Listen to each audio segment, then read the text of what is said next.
আসসালামু আলাইকুম। কেমন আছো সবাই? আশা করি অনেক ভালো আছো। তো আজকে এসএসসি এক্সাম 2021 এর ফিজিক্সের আমরা চ্যাপ্টার 11 অর্থাৎ কারেন্ট ইলেকট্রিসিটির পার্ট 1 আমরা কমপ্লিট করেছি। তো আজ আমরা তার পরবর্তী অংশ থেকে শুরু করব। আমাদের কাছে কিন্তু তিনটা বই আছে।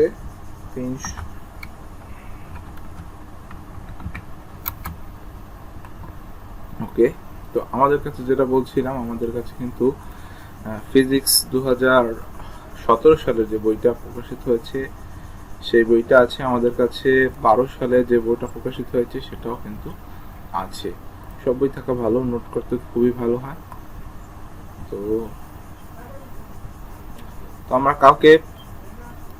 আমরা কালকে পড়েছিলাম বিদ্যুৎ প্রবাহ অর্থাৎ পরিবাহী নিয়ে আমরা পড়েছিলাম।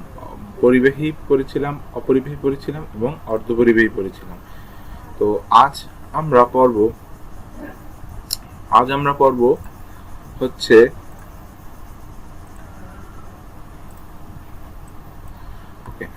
তো আমরা গতকালকে এই পর্যন্ত পড়েছিলাম, অর্থাৎ অর্ধপরিবাহী, অপরিবাহী এবং পরিবাহী পদার্থ নিয়ে পড়েছিলাম।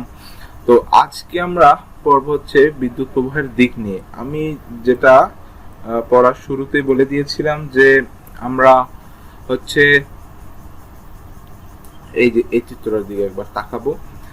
এই চিত্রটার দিকে আমরা প্রথমে একটা এক্সপ্লেন করে দিয়েছিলাম। এই চিত্রটাতে আমরা যদি দেখি যে আমরা বলছি যে বিদ্যুৎ প্রবাহ তখনই সংঘটিত হবে যখন দুইটা বস্তুর মধ্যে একটা পটেনশিয়াল বা বিভব পার্থক্য থাকবে, তখনই কিন্তু তড়িৎ প্রবাহ হবে। এছাড়া কিন্তু তড়িৎ প্রবাহ হবে না। তো আমরা যখন একটা উচ্চ বিভবকে একটা নিম্ন বিভব বস্তুর সাথে, উচ্চ বিভবের একটা বস্তুকে নিম্ন বিভবের বস্তুর সাথে কোনো একটা পরিবাহী পদার্থ দিয়ে আমরা যদি জুড়ে দেই, তাহলে আমরা দেখতে পাবো উচ্চ বিভব থেকে মুহূর্তের মাঝেই সেই উচ্চ বিভব থেকে চার্জগুলো নিম্ন বিভবে মুহূর্তের মাঝে চলে আসছে এবং মুহূর্তের মাঝে আমরা দেখবো যে তাদের উভয়ের চার্জ সমান হয়ে যাচ্ছে, অর্থাৎ তাদের মধ্যে কোনো বিভব পার্থক্য থাকছে না। তো আমরা এটাকেই বলছি তড়িৎ প্রবাহ। অর্থাৎ আমরা এই চিত্র অনুসারে যেটা দেখছি যে এই এ বস্তুটাতে কিন্তু 12টা ধনাত্মক চার্জ আছে, কিন্তু বি বস্তুটাতে কোনো চার্জই নাই, ও পুরো চার্জ নিরপেক্ষ। কিন্তু আমরা যখনই এই যে একটা পরিবাহী দিয়ে এই দুটোকে জুড়ে দিয়েছি, তখন আমরা কি দেখতে পেলাম যে মুহূর্তের মাঝে ওরা এ বস্তু থেকে বি বস্তুর দিকে ধনাত্মক চার্জ চলে যাচ্ছে এবং উভয়ের চার্জ সমান হয়ে গেছে। কিন্তু আমরা আপাত দৃষ্টিতে এটা দেখলেও প্রকৃতপক্ষে আমরা তড়িৎ প্রবাহের দিক এটা বলতে পারবো না, এটা ভুল। তো আমাদের যেটা সায়েন্টিফিকলি প্রুফ বা যেটাই সত্যি কথা সেটা হচ্ছে যে আমরা আপাত দৃষ্টিতে যদিও দেখছি এ থেকে বিতে ধনাত্মক চার্জ আসছে, কিন্তু প্রকৃতপক্ষে বি থেকে এতে ঋণাত্মক চার্জ আসছে, যার অর্থ কি বি থেকে এতে ঋণাত্মক চার্জ আসা আর এ থেকে বিতে ধনাত্মক চার্জ যাওয়া, তার মধ্যে পার্থক্য নেই। কিন্তু আমরা এটা বলতে পারছি না যে এ থেকে বিতে ধনাত্মক চার্জ যাচ্ছে, কারণ আমরা জানি ধনাত্মক চার্জ নিউক্লিয়াসে খুব শক্তভাবে নিজের অবস্থায় দৃঢ়ভাবে আটকে থাকে। তো তাইলে ধনাত্মক চার্জের এক স্থান থেকে অন্য স্থানে স্থানান্তর করা এটা মোটামুটি অসম্ভব বলা যায়। তাইলে আমরা বলতে পারি বি থেকে এতে ঋণাত্মক চার্জ আসছে, সে এখানে বি থেকে এতে যে ঋণাত্মক চার্জ আসছে তার প্রকৃত অর্থ হচ্ছে বি থেকে এতে ঋণাত্মক চার্জ এসে এ বস্তুর মধ্যে ধনাত্মক চার্জের কিছু সংখ্যক ধনাত্মক চার্জকে সে ধনাত্মক ঋণাত্মক একটা বন্ধনে আবদ্ধ করেছে এবং বি থেকে একটি করে ধনাত্মক চার্জকে মুক্ত করে দিয়ে সে আসছে। যেটা আমরা দেখছি যে এখানে ঋণাত্মক চার্জ যখন বি থেকে এতে আসছে, তখন সে একটা করে ধনাত্মক চার্জকে মুক্ত করে দিয়ে আসছে, আর ধনাত্মক চার্জকে মুক্ত করে দিয়ে আসছে, আর এখানে এসে আবার একটা করে ধনাত্মক চার্জকে সে তার বন্ধনে আবদ্ধ করছে। অর্থাৎ যতক্ষণ পর্যন্ত এদের উভয়ের সেই বন্ধনটা সমান হয়ে যাচ্ছে, অর্থাৎ এখানে ধনাত্মক ঋণাত্মক একটা বন্ধন হবে, এখানে ধনাত্মক ঋণাত্মক একটা বন্ধন হয়ে কিছু অতিরিক্ত ধনাত্মক চার্জের সৃষ্টি হবে। যতক্ষণ পর্যন্ত সেই দুটো সমান না হয়ে যাচ্ছে, ততক্ষণ পর্যন্ত বি থেকে এতে ঋণাত্মক চার্জ প্রবাহিত হবে এবং এই ঋণাত্মক চার্জ অর্থাৎ ইলেকট্রন প্রবাহের ফলেই আমরা দিলে তড়িৎ প্রবাহের সৃষ্টি হয়। কিন্তু আমরা এটা বলতে পারি না যে এ থেকে বিতে তড়িৎ প্রবাহ হচ্ছে, আমরা বলবো বি থেকে এতে ইলেকট্রন প্রবাহ হচ্ছে, যার ফলে এ থেকে বি এর দিকে তড়িৎ প্রবাহ হচ্ছে বলে মনে হয়, কিন্তু আসলে বি থেকে এতে ঋণাত্মক ঋণাত্মক অর্থাৎ ইলেকট্রন যাওয়ার সাথে সাথেই এতে বিতে তড়িৎ প্রবাহ শুরু হয়েছে। তো এটাই হচ্ছে মূলত তড়িৎ প্রবাহের দিক। কিন্তু যেহেতু ইলেকট্রন ঋণাত্মক আমরা ধরে নিয়েছি, সেক্ষেত্রে আমরা তড়িৎ প্রবাহের দিকটা বদলাতে পারছি না। তো আমরা দেখেছি দুটো ভিন্ন বিভবের বস্তুকে পরিবাহী দিয়ে সংযুক্ত করে দিলে আধানের প্রবাহ শুরু হয়, এবং যতক্ষণ পর্যন্ত পটেনশিয়াল সমান না হয়ে যাচ্ছে ততক্ষণ পর্যন্ত আধানের প্রবাহ হয়। অর্থাৎ এবং আমরা বলি তাদের মাঝে বুঝি বিদ্যুৎ প্রবাহ হচ্ছে, যেটা আমরা আপাত দৃষ্টিতে দেখি। তোমাদের কেউ কেউ নিশ্চয়ই এখন একটু ভাবনার মাঝে পড়ে গেছো, কারণ আমরা যখন আধান বা চার্জের প্রবাহ দিয়ে দুটো ভিন্ন বিভবের মাঝে সমতা আনার কথা বলেছি, তখন কিন্তু একবার বলিনি এটা শুধু নেগেটিভ চার্জের জন্য সত্য, কারণ শুধু নেগেটিভ চার্জের ইলেকট্রনই এক জায়গা থেকে অন্য জায়গায় যেতে পারে। আমরা যেটা বলেছি ধনাত্মক চার্জ নিজ জায়গায় খুবই শক্তভাবে আটকে থাকে। পজিটিভ চার্জের বেলায় তাহলে কি? হবে? পজিটিভ চার্জের আয়ন তো খুবই শক্তভাবে নিজ জায়গায় আটকে থাকে, তাহলে কেমন করে পজিটিভ চার্জ এক জায়গা থেকে অন্য জায়গায় যায়? আমাদের মাঝে একটা প্রশ্ন রয়ে যাচ্ছে। তোমরা নিশ্চয়ই কি ঘটে সেটা অনুমান করে ফেলেছো। ইলেকট্রনের অভাব মানেই হচ্ছে পজিটিভ চার্জ, অর্থাৎ আমরা যেটা বললাম যে ইলেকট্রনের অভাব মানেই হচ্ছে পজিটিভ চার্জ। ইলেকট্রন কোনো জায়গা থেকে চলে যাওয়া মানে সেখানে একটা পজিটিভ চার্জের সৃষ্টি হওয়া, অর্থাৎ সে একটা পজিটিভ চার্জকে মুক্ত করে দিয়ে যাচ্ছে। তাই ইলেকট্রনকে সরিয়ে অভাব আরো বাড়িয়ে দেওয়ার অর্থ হচ্ছে পজিটিভ চার্জ সরবরাহ করা। কাজেই চিত্র 11.1 অর্থাৎ আমরা যে চিত্রটা দেখলাম 11.1 চিত্র, এখানে আমরা বলছি যে এ থেকে বিতে আমাদের ধনাত্মক চার্জ আছে, তার প্রকৃত অর্থ হচ্ছে বি থেকে এতে ঋণাত্মক চার্জ অর্থাৎ ইলেকট্রন আসছে, এবং বিতে একটি করে ধনাত্মক চার্জকে কি করছেন? মুক্ত করে দিয়ে যাচ্ছে। যার ফলে আমরা দেখছি হয়তো বা এ থেকে বিতে ধনাত্মক চার্জ আসছে, কিন্তু মূলত বি থেকে এতে ঋণাত্মক চার্জ যাচ্ছে। তো হয় 11 চিত্রে যদি বলা হয় বিদ্যুৎ প্রবাহ এ থেকে বিতে পজিটিভ চার্জ গিয়েছে, তার প্রকৃত অর্থ হচ্ছে বি থেকে এতে ইলেকট্রন গিয়েছে। যেটা আমরা বললাম আধান বা চার্জের প্রবাহ হচ্ছে বিদ্যুৎ প্রবাহ বা তড়িৎ প্রবাহ। আমরা এতক্ষণ সাধারণভাবে এটা বোঝার চেষ্টা করেছি, যে এখন এটাকে আরো একটু নির্দিষ্ট করা যাক। আমরা তখন বোঝার চেষ্টা করছি আসলে বিদ্যুৎ প্রবাহের দিকটা কিভাবে আমরা জানবো, সেটা আমরা বোঝার চেষ্টা করছি। এখন এটাকে একটু আর একটু স্পেসিফিক নির্দিষ্ট করা যাক।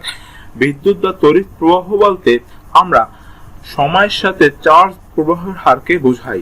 আসলে আমরা সেটাই কিন্তু বুঝি যে বিদ্যুৎ প্রবাহ বলতে আমরা কি বুঝি? সময়ের সাথে চার্জ প্রবাহ, মানে কত সময় কতটুকু চার্জ প্রবাহিত হবে সেটাই আমরা বলি বিদ্যুৎ বা তড়িৎ প্রবাহ। টি সময় যদি কিউ পরিমাণ চার্জ প্রবাহিত হয়, তাহলে আমরা বিদ্যুৎ বা তড়িৎ প্রবাহ বলতে পারি I = Q/T। তো আমরা I = Q/ বলতে পারি, অর্থাৎ যদি টি সময় কিউ পরিমাণ চার্জ প্রবাহিত হয়, তখন আমরা কিন্তু এই সূত্রটা দিতে পারি I = Q/T। আমরা আধান বা চার্জের একক হচ্ছে কুলম্ব এবং সময়ের একক হচ্ছে সেকেন্ড, তাহলে বিদ্যুৎ প্রবাহের একক হচ্ছে অ্যাম্পিয়ার।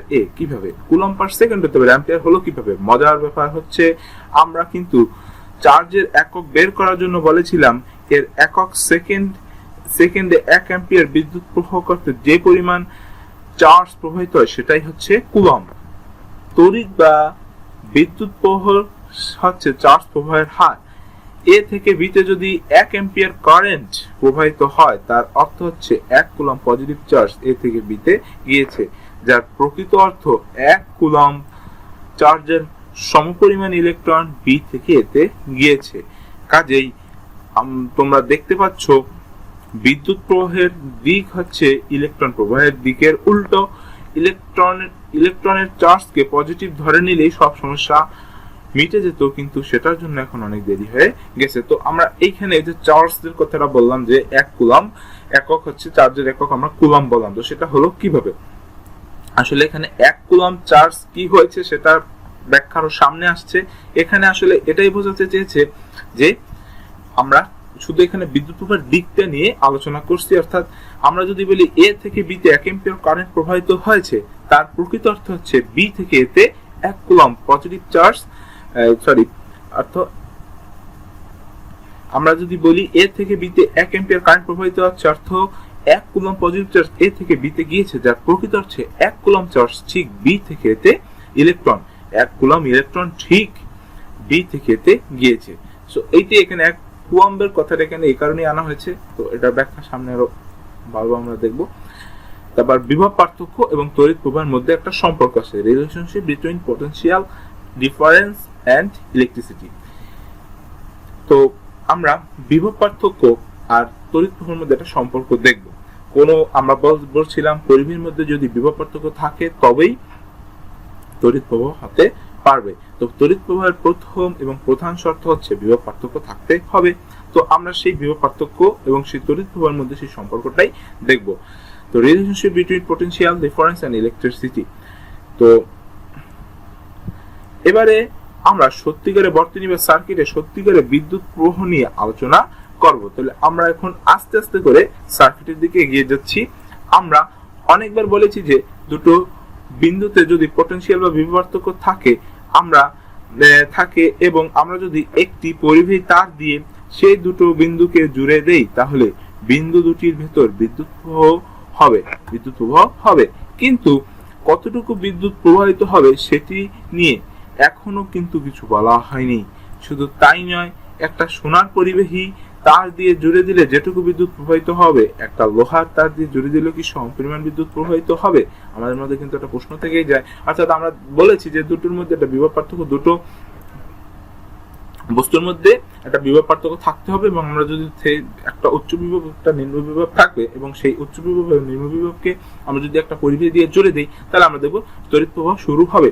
কিন্তু সেই তড়িৎ প্রবাহটা কি সব ক্ষেত্রে সমান হবে? আমরা যদি একটা সোনার তার দিয়ে জুড়ে দিই, একটা লোহার তার দিয়ে জুড়ে দিই, তাহলে কোনটার তড়িৎ প্রবাহ বেশি হবে? আমাদের মধ্যে একটা প্রশ্ন থেকেই যায়। কারণ আমরা দেখেছি ধাতু অধাতু পরিবাহীর ক্ষেত্রে দেখেছি যে পরিবাহী অনেক প্রকার হতে পারে, তো সব ক্ষেত্রে কি সমপরিমাণ বিদ্যুৎ প্রবাহিত হবে? ওমের সূত্র কি বলছে আমাদের? পোটেনশিয়াল বা বিভব পার্থক্য এবং তড়িৎ প্রবাহের মাঝে সম্পর্ক দেখার জন্য আমরা একটা এক্সপেরিমেন্ট করতে পারি। বিভব মাপার জন্য যে যন্ত্রটি ব্যবহার করা হয় তার নাম ভোল্টামিটার। তো এটা ইম্পর্টেন্ট। বিভব পার্থক্য মাপার জন্য আমরা যে যন্ত্রটা ব্যবহার করি তার নাম হচ্ছে ভোল্টামিটার। আর বিদ্যুৎ প্রবাহ বা কারেন্ট মাপার জন্য আমরা যে যন্ত্রটি ব্যবহার করি সেটার নাম হচ্ছে অ্যামিটার। তো এই দুটো যন্ত্র কিন্তু ইম্পর্টেন্ট। আমরা তড়িৎ প্রবাহ মাপার জন্য কোনটা ব্যবহার করি? অ্যামিটার। এবং বিদ্যুৎ প্রবাহ মাপার জন্য আমরা ব্যবহার করি ভোল্টামিটার। আসলে একই যন্ত্রের সুইচ ঘুরিয়ে এটাকে কখনো ভোল্টামিটার বা কখনো অ্যামিটার হিসেবে ব্যবহার করা সম্ভব।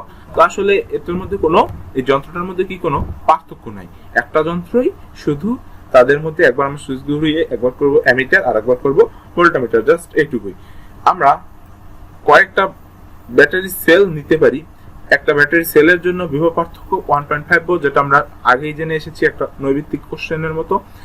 হলে দুটো সেলের আমরা ব্যাটারির জন্য ধরবো হচ্ছে 2 × 1.5 ভোল্ট = 3 ভোল্ট। তিনটির জন্য ধরবো 3 × 1.5 ভোল্ট মানে 4.5 ভোল্ট। এভাবে ভিন্ন ভিন্ন বিভব পার্থক্য প্রয়োগ করতে পারি। শুধু তাই নয়, আমরা ব্যাটারিগুলোকে উল্টে দিয়ে বিভব পার্থক্যের দিকও পরিবর্তন করে দিতে পারি। অর্থাৎ আমরা কিন্তু ওই একটা চিত্রতে বলেছিলাম যে আমরা ব্যাটারিগুলোকে এই যে এখান থেকে আমরা বলেছিলাম যে আমরা যদি উল্টে দেই, অর্থাৎ এক্ষেত্রে এক প্রকার আবার এক্ষেত্রে এক প্রকার, আমরা যদি উল্টে দেই তাহলে কিন্তু আমাদের সেই বিভব পার্থক্যের দিকটা আমরা কিন্তু পরিবর্তন করে দিতে পারি। কিন্তু সেই ক্ষেত্রে বিভব পার্থক্য কিন্তু পরিবর্তন হবে না, শুধু জাস্ট দিকের পরিবর্তন হবে। কাজেই আমরা যদি একটা তার বা অন্য কোনো পরিবাহী দিয়ে দুই পাশে একটা বিভিন্ন পজিটিভ ও নেগেটিভ বিভব পার্থক্য প্রয়োগ করি, কতখানি বিদ্যুৎ প্রবাহিত হবে সেটা মাপার চেষ্টা করি, তাহলে দেখবো যত বেশি বিভব পার্থক্য তত বেশি বিদ্যুৎ প্রবাহ। এটা কিন্তু ওহমের সূত্র। বিভব পার্থক্য নেগেটিভ হলে বিদ্যুৎ প্রবাহ দিক পরিবর্তন করছে। আচ্ছা, এর মানে হচ্ছে যত বেশি বিভব পার্থক্য তত বেশি বিদ্যুৎ প্রবাহ, অর্থাৎ বিভব পার্থক্য যত বেশি হবে, আমরা দেখব দুটো বস্তুর মধ্যে বিভব পার্থক্য যত বেশি হবে তড়িৎ প্রবাহ কিন্তু তত বেশি হবে। আবার বিদ্যুৎ প্রবাহ যত কম হবে তড়িৎ প্রবাহ তত কম হবে। বিভিন্ন বিভব পার্থক্য নেগেটিভ হলে বিদ্যুৎ প্রবাহ দিক পরিবর্তন করছে, যেটা আমরা ওই যে ছবিটার দিকে চিত্রটার দিকে তাকিয়ে আমরা বলেছিলাম যে যদি বিভব পার্থক্য যদি নেগেটিভ হয় তাহলে এই যে নেগেটিভ যদি হয় তো সেক্ষেত্রে কিন্তু তড়িৎ প্রবাহের দিকও পরিবর্তন করছে। যে ক্ষেত্রে নেগেটিভ হবে সেক্ষেত্রে বুঝতে হবে তাহলে আমাদের তড়িৎ প্রবাহের দিকটাও ঠিক তার উল্টোটা হবে। তো গ্রাফে এক্সপেরিমেন্টের ফলাফল বসানো হলে সেটা 11.4 চিত্রের মতো দেখাবে, অর্থাৎ I ভেরিজিয়াস V। তো I হচ্ছে কি, I হচ্ছে তড়িৎ প্রবাহ, আর V হচ্ছে কি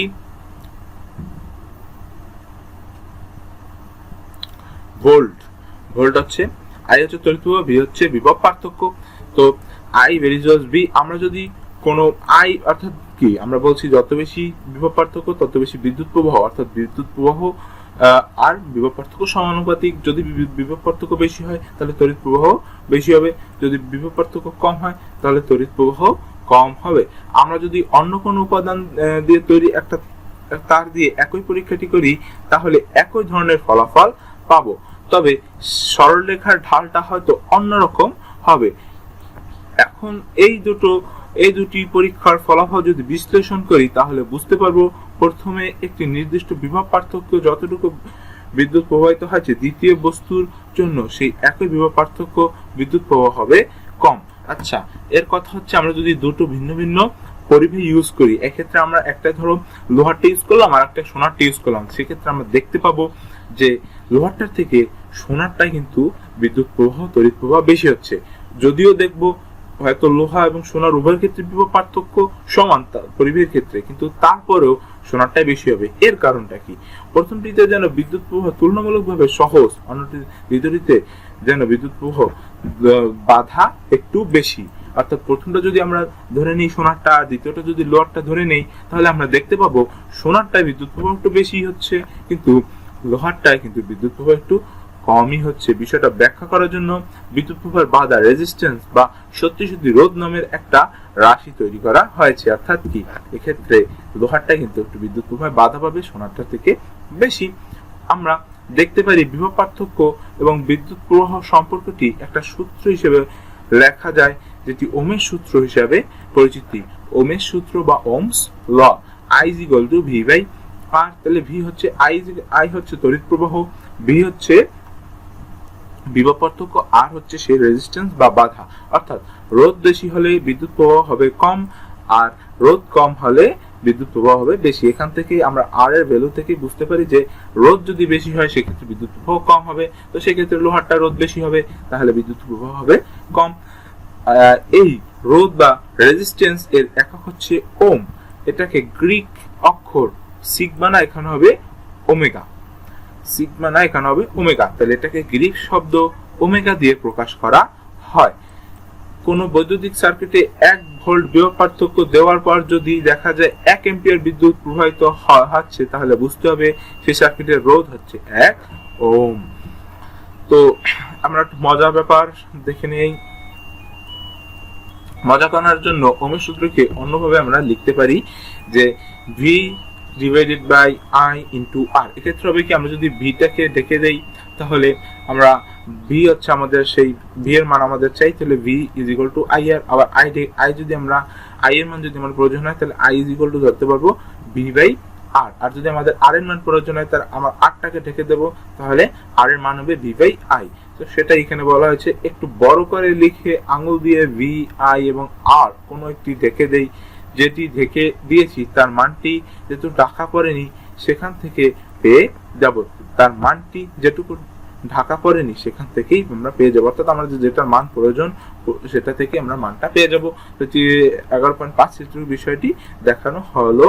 এই যে চিত্রটা, এটা হচ্ছে আমাদের V divided by I into R। এখন আমাদের যে মানটা প্রয়োজন হবে সেটা আমরা ঢেকে দেবো, তাইলে আমরা সেটার মানটা পেয়ে যাবো, অর্থাৎ V/R। আবার R = আমরা বলছি V/I আর V = IR, এভাবে আমরা লিখে দেব। এরপর রোধ, সেই যে রোধের কথা আমরা বলেছি সেই রোধের কথা আমরা এখানে বলেছি। আর ওই যে বললাম যে সোনা এবং যদি আমরা একটা লোহার তারের হিসাব করি, তাহলে সোনার ক্ষেত্রে রোধটার মান হচ্ছে কত? সোনার ক্ষেত্রে রোধের মান হচ্ছে 2.4 × 10⁻⁸।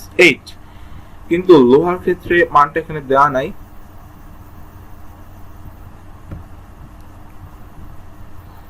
আচ্ছা, আমরা যদি লোহার ক্ষেত্রে না ধরে আমরা যদি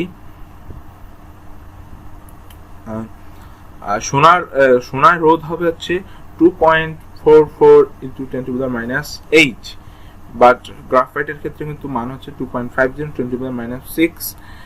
আর হীরার ক্ষেত্রে আপেক্ষিক রোধ হচ্ছে 1.00 × 10⁻12। অর্থাৎ হীরার ক্ষেত্রে কিন্তু রোধটা একটু তুলনামূলকভাবে বেশি, কিন্তু সোনার ক্ষেত্রে আমরা রোধটা দেখছি তুলনামূলকভাবে কম।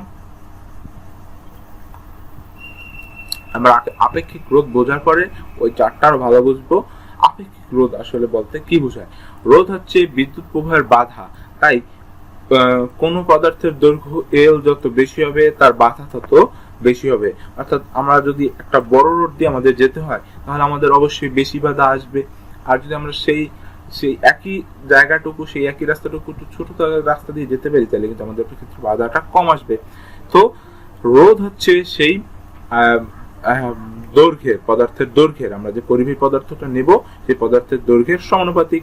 অর্থাৎ রোধ বেশি হবে যদি পদার্থের সেই পরিবাহী দৈর্ঘ্যটা বেশি হয়, আর যদি রোধ কম হবে যদি পরিবাহী দৈর্ঘ্যটা কম হয়। অর্থাৎ আমাদের পরিবাহীটা যত বড় হবে তত আমাদের বেশি পথ অতিক্রম করতে হবে, আর যত বেশি পথ অতিক্রম করতে হবে তত বাধা আমাদের পথে বেশি হবে। তো এখানে সেটাই বলছে। তাই আর হচ্ছে সেই রোধ, আর এর হচ্ছে সেই ডিসটেন্সটা যেটা আমাদের অতিক্রম করতে হবে। আর রেডিয়াস এল, অর্থাৎ হচ্ছে রোধ হচ্ছে পরিবাহীর দৈর্ঘ্য এল এর সমানুপাতিক। আবার সরু একটা পথ দিয়ে যত সহজে বিদ্যুৎ প্রবাহ হতে পারে, চওড়া একটা পথ দিয়ে তার থেকে অনেক সহজে বিদ্যুৎ প্রবাহিত হতে পারে। তো এখানে আসলে বলা হয়েছে যে আমরা একটা সরু রাস্তা দিয়ে আমাদের যেতে যতটুকু কষ্ট হবে, তার থেকে একটা বড়, তুলনামূলকভাবে যে টুল লেন্থে বড় থাকবে মোটামুটি সেই রাস্তা দিয়ে আমাদের কিন্তু যেতে কষ্ট কম হবে। তো একটা সরু রাস্তা থেকে আমাদের যেতে বেশি কষ্ট হবে, আর একটা একটু চওড়া রাস্তা দিয়ে আমাদের যেতে একটু কম কষ্ট হবে। তো অর্থাৎ কি, যদি আমরা সরু রাস্তা দিয়ে যাই সেক্ষেত্রে আমাদের রোধ অর্থাৎ আমাদের বাধাটা বেশি হবে, আর যদি একটা চওড়া রাস্তা দিয়ে যাই সেক্ষেত্রে আমাদের কিন্তু বাধাটা কম হবে। অর্থাৎ আমরা বলতে পারি যে এই যে অর্থাৎ প্রস্থচ্ছেদ, রাস্তার প্রস্থচ্ছেদটা কতটুকু, সেটা হচ্ছে রোধের ব্যস্তানুপাতিক। অর্থাৎ প্রস্থচ্ছেদ যদি বেশি হয় রোধ হবে তত কম, আর যদি প্রস্থচ্ছেদ কম হয় রোধ হবে বেশি। যেটার সাথে কিন্তু রোধের সাথে ব্যস্তানুপাতিকের সম্পর্ক। এরপর এই দুটো বিষয়কে যদি আমরা একসাথে অনুপাতিক না লিখে সমীকরণ হিসেবে লিখতে চাই, তাহলে একটা ধ্রুব রো ব্যবহার করে আমরা লিখতে পারি r is equal to rho into L by A, বা r is equal to rho L divided by A, যেখানে ধ্রুবক হচ্ছে রো। তো রো হচ্ছে ধ্রুবক এবং সেটাকে আমরা লিখতে পারি rho is equal to r a divided by L।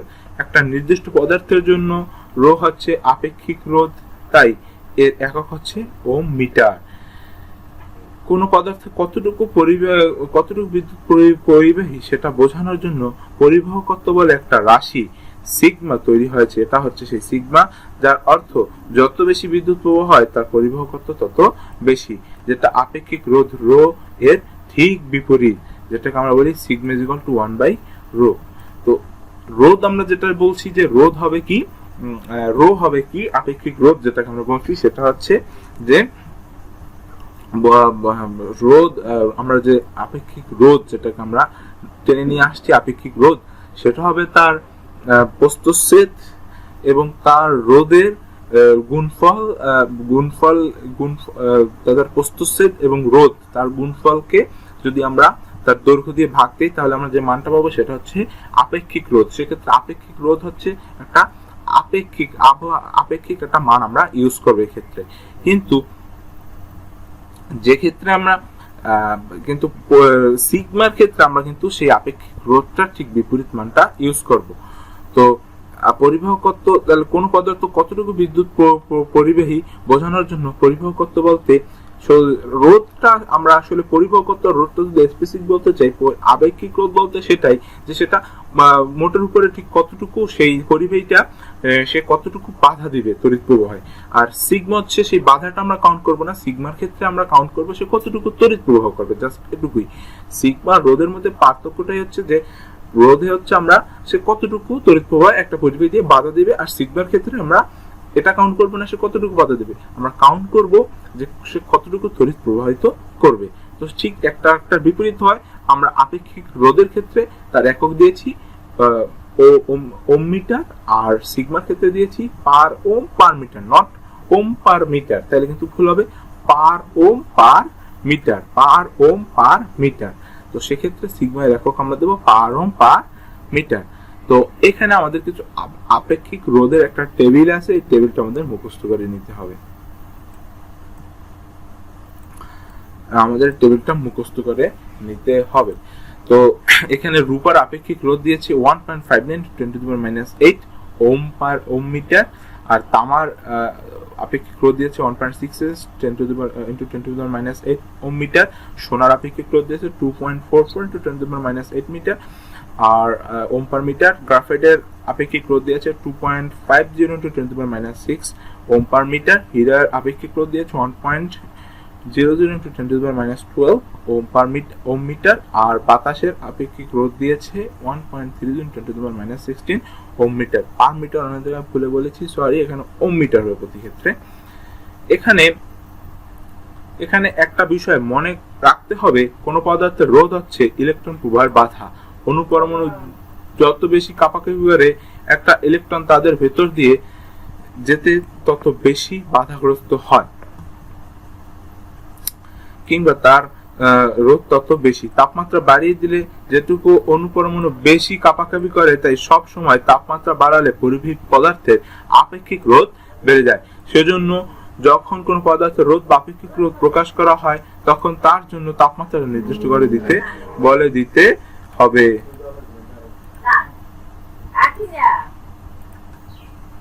অর্থাৎ কি, তাপমাত্রা যদি আমরা বাড়িয়ে দেই তাহলে পরিবেশের ভিতর দিয়ে যাওয়ার সময় ইলেকট্রনকে বেশি বাধাগ্রস্ত হতে হবে, অর্থাৎ সেক্ষেত্রে ইলেকট্রনগুলো বেশি কাপাকাপি করবে এবং তড়িৎ প্রবাহের ক্ষেত্রে সেক্ষেত্রে বেশি বাধা হবে।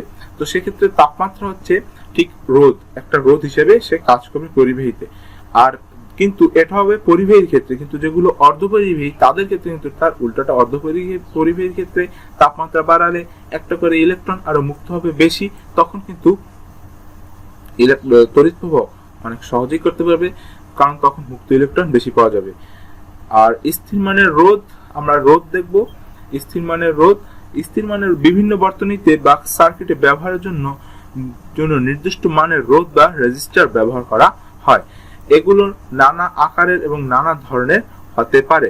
ল্যাবরেটরিতে ব্যবহার করার জন্য যে রোধ ব্যবহার করা হয়, সাধারণত তার উপর বিভিন্ন রঙের ব্যান্ডের মাধ্যমে তার মান প্রকাশ করা হয়। একটা রোধের মান ছাড়াও সেটি কত বিদ্যুৎ ক্ষমতা সহ্য করতে পারবে সেটি নির্দিষ্ট করে। তাইলে স্থির মানের রোধের আমরা বিভিন্ন সার্কিটে স্থির মানের রোধগুলো, স্থির মানের রোধ আমরা করি কি বিভিন্ন সার্কিটে বর্তনীতে আমরা দেখা যায় যারা আমরা প্রজেক্টের কাজ করি তারা কিন্তু স্থির মানের রোধ ব্যবহার করে থাকি। স্থির মানের রোধ ব্যবহার করে আমরা করি কি, যে ক্ষেত্রে দেখা যায় লাইট যদি বেশি আমাদের বিদ্যুৎ কমানোর প্রয়োজন পড়ে, সেক্ষেত্রে আমরা স্থির মানের রোধগুলো ব্যবহার করি। তো সেক্ষেত্রে আমাদের পরিবর্তী রোধ ব্যবহার করা যায় না, কারণ পরিবর্তী রোধের আমরা জানি একটু দামটা বেশি পড়ে। তো স্থির মানের রোধ সম্পর্কে আমরা মোটামুটি সবাই অবগত, এবং এখানে একটা ব্যান্ড থাকে, সেই ব্যান্ড থেকে আমরা মেপে নিতে পারি সেটা কত রোধ। এছাড়া তো আমরা ভোল্টমিটার দিয়ে মেপে নিতে পারি, ভোল্টমিটার আছে, সেটা দিয়ে আমরা তো স্থির মানের রোধটা সেটা কত সেটা আমরা মেপে নিতেই পারি। কিন্তু তার সাথে সাথে আমরা প্রত্যেকটা স্থির মানের রোধ এই ব্যান্ড দিয়ে আমরা মেপে নিতে পারি, যেটা আমাদের এসএসসি লেভেলে নেই। এসএসসি লেভেলে সেই স্থির মানের রোধটা কিভাবে মাপতে হয় তার ব্যান্ড এর একটা সূত্র আছে, যেটা এসএসসি লেভেল ইন্টারমিডিয়েট লেভেলে আমরা জানবো। আর এই যে পরিবর্তী রোধ, এই পরিবর্তী রোধটা নিয়ে অনেকেরই একটা সমস্যা থেকে থাকে। এই পরিবর্তী রোধটা মূলত পরিবর্তিত রোধটা মূলত আমরা যদি একটু ভালোভাবে লক্ষ্য করি, আমাদের বাসায় কিন্তু প্রত্যেকের বাসায় কিন্তু আমাদের পরিবর্তিত রোধ থেকে থাকে। আমরা দেখি ফ্যানের ক্ষেত্রে কিন্তু আমরা একটা ফ্যান কমানো বাড়ানোর জন্য একটা রেগুলেটর ইউজ করি, সেই রেগুলেটরটাই কিন্তু হচ্ছে পরিবর্তিত রোধ। কারণ আমরা কিন্তু এক সময় যখন বেশি পাওয়ার প্রয়োজন, যখন আমাদের বেশি গরম লাগে, তখন আমরা কিন্তু বাড়িয়ে দিই ফ্যানের সেই রেগুলেটরটা, আবার যখন আমাদের কম প্রয়োজন পড়ে তখন কিন্তু আমরা কমিয়ে দিই। অর্থাৎ এক্ষেত্রে কিন্তু সেই রেগুলেটরটাই একটা পরিবর্তিত রোধ হিসেবে কাজ করে। তো এটাই হচ্ছে মূলত রোধ। আর এই হচ্ছে আমরা স্থিরমানের রোধগুলো, সেটা আমরা জানি, আমরা বিভিন্ন সার্কিটে বর্তনীতে ইউজ করে থাকি। আর ল্যাবরেটরিতে পরীক্ষা করার জন্য অবভিয়াসলি অনেক ইউজ হয়। আর স্থিরমানের রোধগুলো আমাদের দৈনন্দিন জীবনে প্রচুর পরিমাণ ব্যবহার হচ্ছে। স্থিরমানের রোধ ব্যবহার করে আমরা অনেক কাজে এখন এগিয়ে যাচ্ছি, সেটা সম্পর্কে আমরা অবগত। আর পরিবর্তিত রোধ নিয়ে তো বললামই, মাঝে মাঝেই কোনো ইলেকট্রনিক সার্কিটে একটা রোধের প্রয়োজন পড়ে, যেটির মান প্রয়োজন মতো পরিবর্তন করা যেতে পারে। যে ধরনের রোধের মান একটি নির্দিষ্ট সীমার ভেতরে পরিবর্তন করা যায় সেটাকে পরিবর্তিত রোধ বা রিওস্টেট। পরিবর্তিত রোধের আর একটা নাম কিন্তু রিওস্টেট। এটা কিন্তু আমাদের নৈবিত্তিক আসার মতো। স্থির রোধের দুটো প্রান্ত থাকে, পরিবর্তিত রোধের দুই প্রান্ত ছাড়া মাঝখানে আরেকটি প্রান্ত থাকে, যেখানে পরিবর্তন করা রোধের মানটুকু পাওয়া যায়। 11.6 চিত্রে স্থির ও পরিবর্তিত রোধের ছবি দেখানো হয়েছে। আমরা কিন্তু দেখলাম এইখানে পরিবর্তিত রোধ এবং স্থিরমানের রোধ। পরিবর্তিত রোধের ভিতরের ছাদটা কিন্তু এভাবেই থাকে। তো আমরা রোধ নিয়ে আজকে আলোচনা করলাম। এখন একটা অঙ্ক সেরে ফেলি আমাদের আজকে যে অঙ্ক। আমরা কিন্তু আজকে একটা সূত্র পেয়েছি যে রো ইজ ইকুয়াল টু, সূত্র পেলাম না, rho R is equal to rho L divided by A, বা rho is equal to R L divided by A. তো ওই অঙ্কটা দিয়েই আজকে আমরা একটা সূত্র, আমরা একটা কিছু অঙ্ক করে নিই সূত্রটা দিয়ে। তো আমরা জানি R is equal to rho L divided by A. তো এখন বলেছে রূপা, তামা, টাংস্টেন ও নাইক্রোম তারের রোধকত্ব হচ্ছে রো ইজ ইকুয়াল টু হচ্ছে 1.6 into 10 to the power 8, 1.7 into 10 to the power 8, 5.5 into 10 to the power -8, sorry এখানে -8 প্রত্যেক ক্ষেত্রে, এবং 100 into 10 to the power -8 ohm per ohm metre. এগুলো ব্যবহার করে 1 ওম রোধ তৈরি করো। তো সেক্ষেত্রে আমাদের সূত্র জানা আছে R is equal to rho L divided by A, যেখানে এল হচ্ছে দৈর্ঘ্য, এ হচ্ছে প্রস্থচ্ছেদ, কাজেই A is equal to 1 metre square ধরে নেব আমরা। অর্থাৎ আমরা প্রস্থচ্ছেদের ক্ষেত্রে আপেক্ষিক একটা মান 1 ধরে নিলাম। তো সেক্ষেত্রে আমরা যদি এবার সূত্র দিয়ে রূপার জন্য আমরা যদি বের করি, তো আমরা ওই 1 যেহেতু আমরা আপেক্ষিক মান ধরে নিয়েছি, সেক্ষেত্রে আমরা 1টাকে আমরা আপেক্ষিক করে একটা সহজ বোধগম্য একটা সূত্র বের করি। L is equal to R A divided by rho. সেক্ষেত্রে আর রোধ আমাদের বলে দিয়েছে 1 ওম, এবং এ অর্থাৎ প্রস্থচ্ছেদের ক্ষেত্রফল বলে দিয়েছে, আমরা 1 ধরেই নিয়েছি, ডিভাইড বাই এল এই রো। তাইলে আমরা এখান থেকে একটা আপেক্ষিক সূত্র নিচ্ছি আপাতত, 1 ডিভাইডেড বাই রো। তার রূপার জন্য এল এর মানটা হবে তাহলে 1 divided by 1.6 into 10 to the power -8, তাহলে আমাদের আলটিমেটলি মানটা আছে 6.25 into 10 to the power 7। তামার জন্য আমরা পাবো 1 divided by 1.7 into 10 to the power -8, তাহলে আমরা মানটা পাবো 5.9 into 10 to the power 7 metre. টাংস্টেনের জন্য আমরা পাবো 1 divided by 5.5 into 10 to the power -8, তাহলে আমরা আলটিমেটলি মানটা পাচ্ছি 1.10 into 10 to the power 7 metre. আর নাইক্রোমের জন্য পাবো L is equal to 1 divided by 10 into 10 to the power -8 সমান 10 to the power 6 মিটার। দেখতেই পাচ্ছি 1 ওহম রোধ তৈরি করার জন্য অনেক দৈর্ঘ্য, প্রায় লক্ষ কিলোমিটার পদার্থ নিতে হয়। বাস্তবে কখনোই A is equal to 1 metre square হয় না। আমাদের 1 মিটার স্কয়ার দৈর্ঘ্যের, ওরে বাবা, এই প্রস্থচ্ছেদের সেরকম তারা এখন পর্যন্ত মনে হয় পৃথিবীতে আবিষ্কৃত হয় নাই। তো সেক্ষেত্রে আমরা এত বড় প্রস্থচ্ছেদের তার আমরা দেব না। দৈনন্দিন ব্যবহারের জন্য অনেক সরু তার ব্যবহার করা হয়। যদি 0.1 মিলিমিটার ব্যাসার্ধের প্রস্থচ্ছেদ নির্দিষ্ট করেই দেই, তাহলে 1 ওম রোধ তৈরি করতে কত দৈর্ঘ্য তারের প্রয়োজন সেটা দিয়ে আমরা এবার করব। অর্থাৎ এক্ষেত্রে আমরা তারের ব্যাসার্ধ ধরে নেব 0.1 মিলিমিটার। তো এক্ষেত্রে আমরা পাবো 0.1 মিলিমিটার থেকে তারের একটা ক্ষেত্রফল আমাদের ফার্স্টে বের করতে হবে। তো তারের ক্ষেত্রফলটা আমরা হচ্ছে পাই আর স্কয়ার, আমরা জানি পাই ইজ ইকুয়াল টু 3.1416, এবং আর এর মানটা আমাদের দিয়ে দিয়েছে 10 to the power -4, এবং তার স্কয়ার করলে আমরা পাই 10 to the power -8। তো এক্ষেত্রে আমরা মানটা ধরে নেব 3.14 into 10 to the power -8 metre square. এবং আমরা ওখান থেকে সূত্রটা কিন্তু জেনে গিয়েছি যে L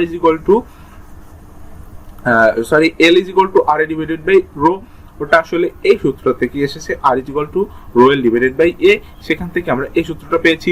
তো এক্ষেত্রে আমরা রূপার জন্য আমরা এবার যদি মানটা বের করি, R is equal L is equal to R এর মান হচ্ছে 3.14, সরি এর মান হচ্ছে 3.14 into 10 to the power minus 8, R divided by R এর মানটা আমরা কিন্তু পেয়েছি, আর এর মানটা হচ্ছে 1, সরি আর এর মানটা হচ্ছে 1, আর এর মানটা হচ্ছে 3.14 into 10 to the power minus 8। আর হচ্ছে কিন্তু রোধ এবং এ হচ্ছে কিন্তু প্রস্থচ্ছেদের ক্ষেত্রফল। তো এই প্রস্থচ্ছেদের ক্ষেত্রফল আমরা বের করে নিয়েছি। আর রূপার জন্য আমরা কিন্তু আর এর মানটা আমরা জানি, তো বসিয়ে দিলে এই একটা মান পাই। তামার জন্য আমরা সেম করব, টংস্টেনের জন্য সেম করব, নাইক্রোমের জন্য সেম করব। তো সেক্ষেত্রে আমরা কিন্তু এবার মানগুলো বের করে নিয়েছি। তো সেক্ষেত্রে অঙ্কগুলো খুবই সোজা, আমাদের যে কোনো তিনটে মান দেওয়াই থাকবে, অন্যথা আবার এরকম বৃত্তের ব্যাসার্ধর ক্ষেত্রে দিতে পারে। তো সেক্ষেত্রে আমাদের মানগুলো প্রায় দেওয়া থাকবে। তো আমাদের শুধু কাজটা হচ্ছে প্রস্থচ্ছেদের ক্ষেত্রফলটা বের করে না, আর দৈর্ঘ্য যদি দেওয়া থাকে দৈর্ঘ্যটা আমাদের দেওয়াই থাকবে, না দেওয়া থাকলে আমরা দৈর্ঘ্যগুলো বের করব। ঠিক এভাবে রোধ দেওয়া থাকবে। আর প্রস্থচ্ছেদের ক্ষেত্রফল আমাদের যদি বৃত্ত বের করে নেওয়া লাগতে পারে, আর বৃত্তই হবে, তার যেহেতু বৃত্তই হবে, তো সেক্ষেত্রে আমরা মানটা বের করে নেব এবং রো এর মান আমাদের জানাই থাকবে, অথবা সেটা প্রশ্ন দিয়ে দেবে, কিন্তু আমাদের নৈবিত্তিকের জন্য হলেও এই চারটা মুখস্থ করতে হবে। এই চারটা হচ্ছে মুখস্থ। তো আজকে আমরা রোদ নিয়ে আলোচনা করেছি। তো পরিবেশে তাপমাত্রা বাড়লে রোদ বাড়ে, কিন্তু সেমিকন্ডাক্টরের বেলায় ঠিক তার উল্টোটা ব্যাপারটা ঘটে। সেমিকন্ডাক্টরে তাপমাত্রা বাড়লে রোদ কমে যায়, যেটা আমি আগেই বলেছি। তার কারণ সেমিকন্ডাক্টরে যেমন বিদ্যুৎ প্রবাহের জন্য মুক্ত ইলেকট্রন রয়েছে, সেমিকন্ডাক্টরে তা নেই। কন্ডাক্টরে যেমন বিদ্যুৎ প্রবাহের জন্য মুক্ত ইলেকট্রন থাকে, কিন্তু সেমিকন্ডাক্টরে সেটা থাকে না। সেখানে তাপমাত্রা বাড়ালে শুধু কিছু ইলেকট্রন বিদ্যুৎ প্রবাহের জন্য পাওয়া যায়, তাই সেখানে তাপমাত্রা বাড়লে রোদ কমে যায়। তাহলে আমরা সেমিকন্ডাক্টর বেলায় কি দেখলাম, যে তাপমাত্রা বাড়ালে আমরা কিন্তু জেনেছি যে তাপমাত্রা বাড়ালে কি হয়, ইলেকট্রনগুলো কাঁপাকাঁপি করতে থাকে, অর্থাৎ সেখানে বিদ্যুৎ প্রবাহে আমাদের বাধাগ্রস্ত হয়। কন্ডাক্টর হিসেবে কাজ করবে, অর্থাৎ সেটা আরো পরিবেশে আরো তড়িৎ প্রবাহতে আরো সাহায্য করবে। তো আজকে আমরা এই পর্যন্তই করলাম। আজকে ইম্পর্টেন্ট একটা সূত্র জানলাম। আর আমরা করব কি, আমরা যেহেতু এখন আছি হচ্ছে একাদশ অধ্যায়ে, তো আমরা আর দুটা ভিডিওর মধ্যে আমরা এই অধ্যায়টা শেষ করে দিয়ে তারপর আমরা ফুল চ্যাপ্টারের উপরে, আমরা এখন তো বই পড়ছি, মেন বই অনেকেই পড়ি না, কিন্তু আমরা এখন বই পড়বো আগে, কারণ বই থেকেই কমন পড়ে। আমি 100 বার বলে দিতে পারি বই থেকে কমন পড়ে। যদি যারা বোর্ড কোশ্চেন অ্যানালাইসিস করেছো তারা যেন বই থেকেই 100% কমন পড়ে। তো আমরা করব কি, জাস্ট এই বইটা সম্পূর্ণটা পড়বো, এই চ্যাপ্টারটা, তারপর ফুল চ্যাপ্টারের উপরে একদিনে দেখা যাবে 30 থেকে 40 মিনিটের একটা ভিডিও হতে পারে। ওটা আমরা পুরো চ্যাপ্টারটা একসাথে আলোচনা করবো একটা নোটের মাধ্যমে, এবং নোটের পিডিএফ লিঙ্কটাও তোমাদের দিয়ে দিব, সেখান থেকে তোমরা নোটটা ডাউনলোড করে নিতে পারবে। এবং আমরা এভাবে প্রত্যেকটা অধ্যায় ফিজিক্স, কেমিস্ট্রি, বায়োলজিতে আমরা আলোচনা করব, এবং সবার শেষে আমরা ম্যাথমেটিক্যাল সলিউশনগুলো করব, যেগুলো ইম্পর্টেন্ট, যেগুলো বিগত বছরগুলোতে কোশ্চেন পরীক্ষায় আসছিল, যে কোশ্চেনগুলো, সেগুলো নিয়ে আমরা আলোচনা করব। তো এভাবে আমরা আগে বইটা শেষ করবো, দেন একসাথে একটা ভিডিও বানাবো প্রত্যেকটা অধ্যায়ের ক্ষেত্রে, এসএসসি 2021 এর ক্ষেত্রে। এবং সামনে আমার আশা আছে আমি আরো বেশি সম্পূর্ণ বইয়ের উপরে ভিডিও বানাবো। এবং আমাদের কিন্তু সবার বছরের বইগুলোই রাখতে হবে, তাহলে হবে কি, যে আমরা নোট বানানোর ক্ষেত্রে কিন্তু অনেক একটা বড় উপকার পাবো। যে দুইটা বই যদি মিলিয়ে পড়ি, তাহলে দেখা যায় কি, ওই যে যদি আমরা অ্যানালাইসিস করি কোশ্চেনগুলো, তাহলে দেখা যায় দুইটা বই যারা মিলিয়ে নোট তৈরি করে পড়ে, তাদের আর সেই বইগুলো পড়াই লাগে না। বিভিন্ন সাপ্লিমেন্ট, তারপর মডেল কোশ্চেন, তাইলে দেখা যায় সম্পূর্ণটা কিন্তু এখান থেকেই কমন পড়ে। তো আজ আর আমাদের ডিজিটাল বোর্ডটা কাজে লাগলো না, আমাদের ম্যাথমেটিক্স সলিউশন ওখান থেকে হয়ে গেছে। তো আজকে ধন্যবাদ সবাইকে, ভালো থাকবা সবাই।